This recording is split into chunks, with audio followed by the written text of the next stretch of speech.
Hola, el día de hoy les traigo una pequeña reseña de The Untold Legend of the Batman, traído a nosotros gracias a Editorial Televisa por un precio de 45 pesos en su formato de semanal.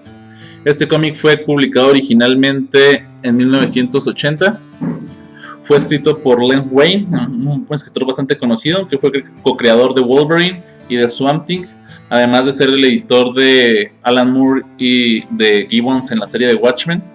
El dibujo estuvo a cargo de John Byrne y de Jim Aparo. También las tintas estuvieron a cargo de Jim Aparo, ya bastante conocidos por todos. Entonces, como saben, este cómic fue escrito por un equipo bastante fuerte, como se dan cuenta.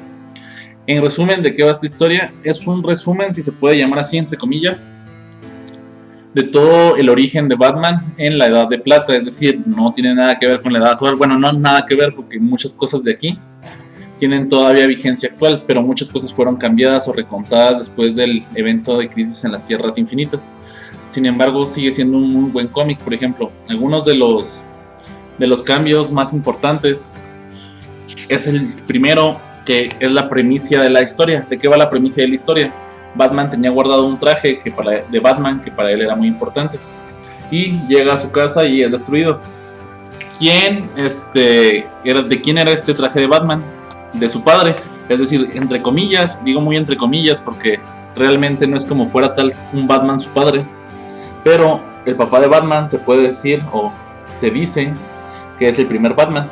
¿Por qué es el primer Batman? Porque en una fiesta de disfraces su padre utilizó un traje muy similar al que utilizan estos días Batman, que pueden ver aquí, y fue secuestrado y detiene a unos criminales, y es así como que se toma como el primer Batman o el primer origen de Batman, donde realmente él no se disfrazaba para combatir el crimen, sino que fue casual, que él llevaba un disfraz de Batman, o de algo similar a Batman, un murciélago, y ese traje fue encontrado después por Bruce Wayne, que lo guardó con mucho cariño por ser de su padre. Pero de eso va la premisa. Ese traje aparece destrozado por alguien desconocido, y Bruce Wayne tiene que descubrir quién es ese alguien desconocido. La premisa realmente no es lo importante aquí.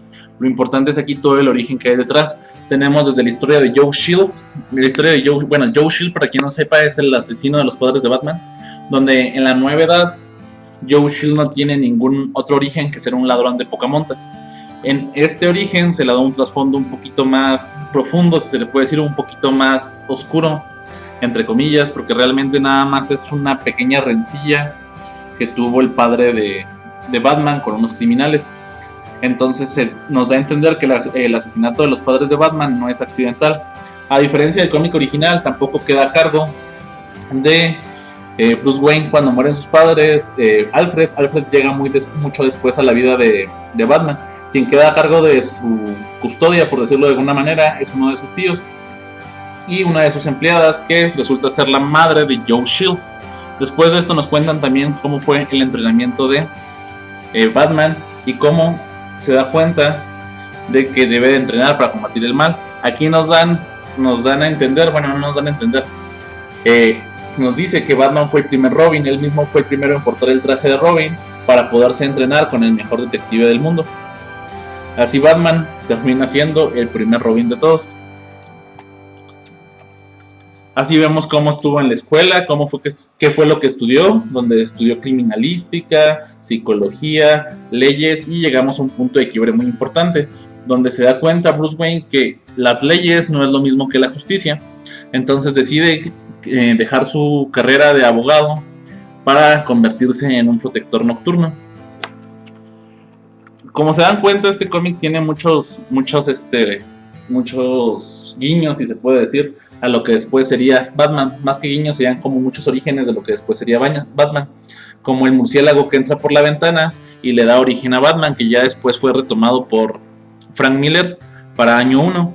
Entonces, como nos vamos dando cuenta, este cómic tiene muchos datos que después van a ser utilizados para el origen del Batman posteriormente. Ya en el número 2 se nos cuentan orígenes de otros personajes, por ejemplo el de Dick Grayson, que es muy similar a que se cuenta en la Edad de Bronce, donde sus padres, que son acróbatas, caen y posteriormente es adoptado por Batman, aunque tiene un pequeño cambio ahí, que es el por qué sus padres fueron, por decirlo de alguna manera, tirados del trapecio. Aunque cambie ese pequeño detalle, en general la historia sigue siendo la misma. Y uno de los orígenes, o uno de las pequeñas mini historias que me parecen más interesantes, si no es que la más interesante, es que ya desde la Edad de Plata se nos había contado el origen del Guasón, o el origen del Joker, donde ya era Red Hood, cae al ácido, y por esta razón es que se convierte en el Joker. Como sabemos, esta historia sería retomada posteriormente por Alan Moore para Broma Asesina, pero ya desde la Edad de Plata ya estaba planteado el hecho de que el Joker se caía en ácido y que ese era su origen. Como se dan cuenta, no fue el primero en plantearlo Alan Moore, sino que esto ya se había planteado previamente. Fue una de las cosas que me pareció más interesante y que desconocía. Otra cosa que se nos plantea también en este número es el origen de Dos Caras, que es cuando se le cae el ácido en la cara en un juicio. Es más o menos parecido, el juicio cambia un poquito, pero el origen se respeta totalmente después en la Edad de Bronce, en la historia de Long Halloween. Entonces, como se dan cuenta, estos cómics, bueno, el resumen de estos cómics sienta todas las bases, o la mayoría por lo menos de las bases, para muchos personajes que posteriormente se fueron desarrollando en la Edad de Bronce. El número 3 nos cuenta historias de personajes igual de importantes, como es James Gordon y sus primeros encuentros con Batman y cómo fue su relación al principio, que esto sí cambia bastante a diferencia de lo que fue la Edad de Bronce. Igual el origen de Bárbara Gordon convirtiéndose en Batgirl no cambia tanto, pero sí tiene sus ligeras variaciones. Entonces algunos personajes cambian bastante, otros no cambian tanto. También nos dan la relación de Lucius Fox con Bruce Wayne, cómo era en la Edad de Plata, y ahí nos van dando otras referencias. Es decir, nos van dando pequeños orígenes de los personajes, por ejemplo de Bruce Wayne, de Alfred, que fue uno de los que más varía. Aquí Alfred más o menos el origen es el mismo, fue la guerra, etc. Pero se incorpora a la vida de Bruce Wayne ya cuando Bruce Wayne incluso ya adoptó a Robin.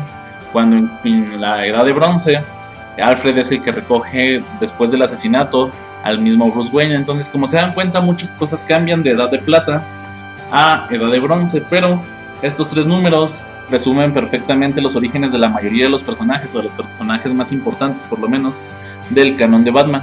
La verdad me parecen cómics muy muy buenos. Las portadas además están excelentes, si se dan cuenta, a un dibujo muy retro.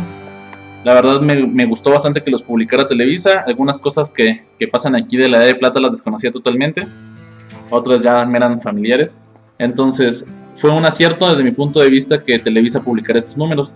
Lo que sí es que siento que Televisa debería seguir publicando cosas más de este estilo, es decir, más retro, cómics ya de bastante difícil adquisición y que se reeditan muy poco. En resumen, esta historia para mí es un imperdible si es que quieres saber cómo fue el origen en la Edad de Plata y cómo se relaciona la Edad de Plata con los cómics actuales. Entonces para mí es un excelente cómic que deben de checar. La verdad es un material imperdible, y por 45 pesos cada número me parece un poco alzado el precio, por decirlo de alguna manera, pero la verdad vale totalmente la pena esos 3 números de The Untold Legend of the Batman, y para mí probablemente sea uno de los semanales que más me ha gustado desde que empezó el semanal de DC. Si les gustó esta reseña, déjenme like, suscríbanse y visiten los canales de mis colaboradores MD Comics y de Spider Arsenal 117. Les voy a dejar en los comentarios o en la caja de descripción el link a sus canales. Tienen bastante contenido muy interesante para que los visiten. Suscríbanse, denle like, suscríbanse también con la campanita para que les activen las notificaciones, y nos vemos en otro video.